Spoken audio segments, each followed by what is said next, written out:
Mesdames, Mesdemoiselles et Messieurs, bonsoir à toutes et à tous.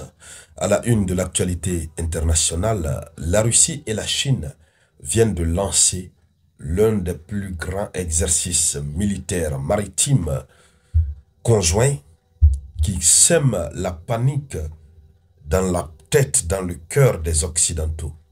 C'est l'un des exercices les plus ambitieux. Même si auparavant, la Chine et la Russie ont eu à mener des exercices ensemble, mais cette fois-ci, le niveau est extrêmement élevé. Et ça panique.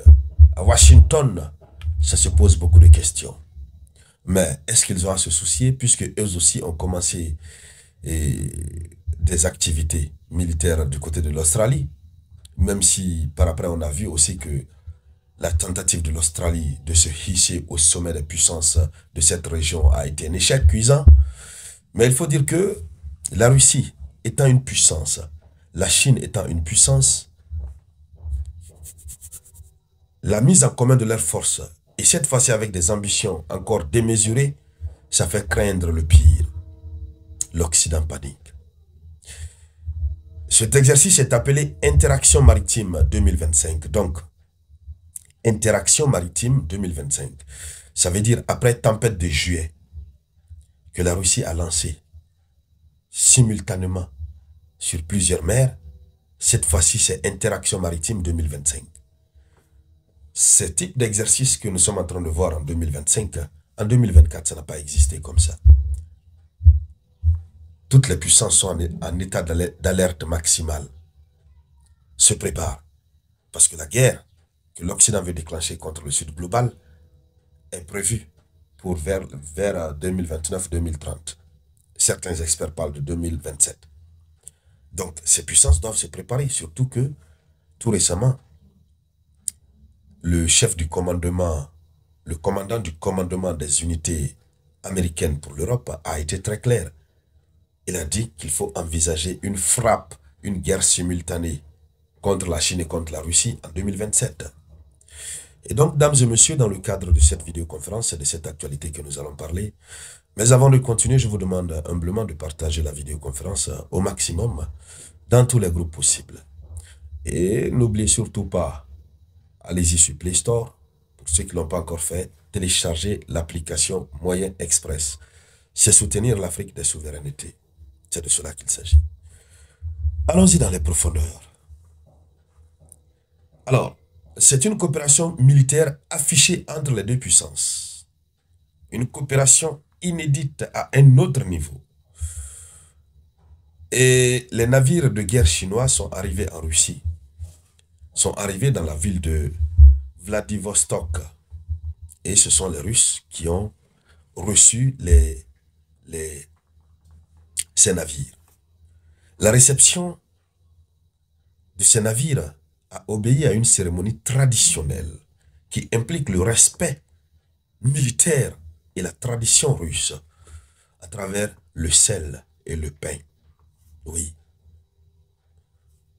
Un tel rite aussi symbolique pour accueillir ces navires militaires témoigne le respect que la Russie a vis-à-vis de son partenaire chinois.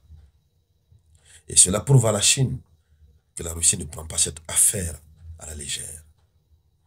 Alors, plusieurs bâtiments de guerre, selon l'information officielle, plusieurs bâtiments de guerre chinois ont accosté à Vladivostok pour participer aux manœuvres, à l'exercice inédit qu'on appelle Interaction maritime 2025. Alors, ces bateaux ont été accueillis par la Russie, selon la tradition, comme on le disait, pain et sel, geste d'hospitalité et de respect militaire.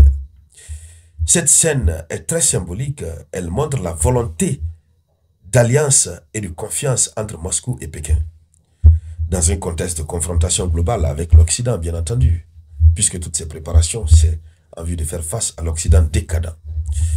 Alors, ils les ont accueillis. Mais l'exercice, et comment on l'appelle déjà, l'exercice maritime de Interaction maritime 2025, pour cet exercice, ils ont déjà planifié une série d'activités, une série d'exercices, très bien planifiés et très bien structurés. Et les marines chinoises et russes ont mené des exercices conjoints. Vont mener, j'allais dire, des exercices conjoints. Ça va se dérouler en mer du Japon. Et ça va inclure les activités suivantes. Premièrement, il y aura des tirs réels. Des tirs réels sur des cibles de surface. Donc, ils vont simuler la destruction des navires ennemis à travers des tirs réels. Oui, ça, ils ne vont pas jouer avec. C'est pourquoi ils n'utilisent pas des balles en caoutchouc, etc. Non, ils vont aller en temps réel. Alors, d'autres exercices comme la défense anti-aérienne, avec engagement des missiles sol-air embarqués. Il y aura aussi le troisième type d'exercice, il y aura des manœuvres de lutte anti-sous-marine, donc en détection et neutralisation d'unités sous-marines adverses. Voilà, il faut se concentrer sur ça, comment détecter et neutraliser les sous-marins de l'ennemi. Alors, il y aura aussi, en termes d'exercice, le quatrième type d'exercice, ça va être les exercices de sauvetage en mer, pour entraîner la coordination en cas d'incident naval. Donc, comment les Russes et les Chinois peuvent procéder à des actions de sauvetage dans la mer en cas où il y a un problème, un incident naval. Donc, ils veulent coordonner leur action militaire dans la mer. Et le lieu bien choisi, c'est la mer du Japon. Alors, ces exercices montrent le haut degré de coordination et avec le partage de commandement tactique entre les deux nations. Ça veut dire que c'est un autre niveau. Qu'est-ce qu'il faut donc dire du message clair que les deux nations envoient à l'Occident? C'est un message clair qu'ils envoient à l'Occident, aux États-Unis plus particulièrement, parce que c'est le chef rebelle des pays occidentaux.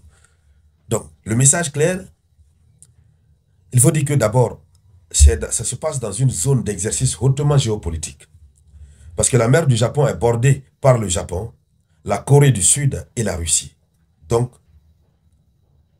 il est clair qu'à tout moment, dans cette mer-là, ce qu'ils sont en train de simuler, ça peut arriver en réalité.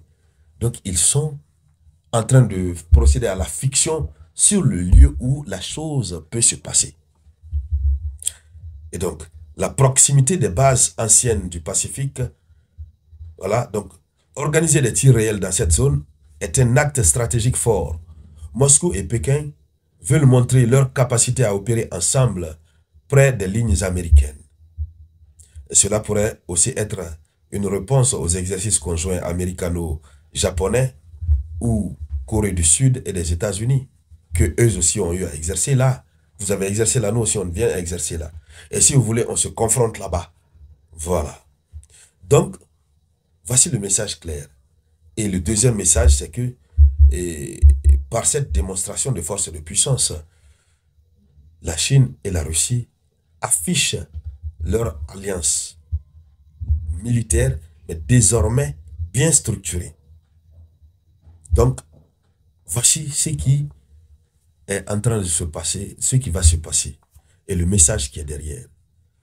Alors, la question qu'on va se poser, elle est celle de savoir, la mer du Japon devient donc un théâtre d'affrontement indirect, avant qu'elle ne devienne un terrain d'affrontement direct plus tard? Voici la grosse question. Parce que on réalise la fiction sur là où la réalité va se dérouler. Et donc, les tirs réels, défense aérienne, lutte anti-sous-marine, ce ne sont pas des jeux, ce sont des signaux. Alors, mesdames, mesdemoiselles et messieurs, voici quelques éléments qu'on pouvait retenir par rapport à cet exercice militaire qui aura lieu. Merci donc à toutes et à tous. Merci de partager la vidéoconférence au maximum. Je vous remercie.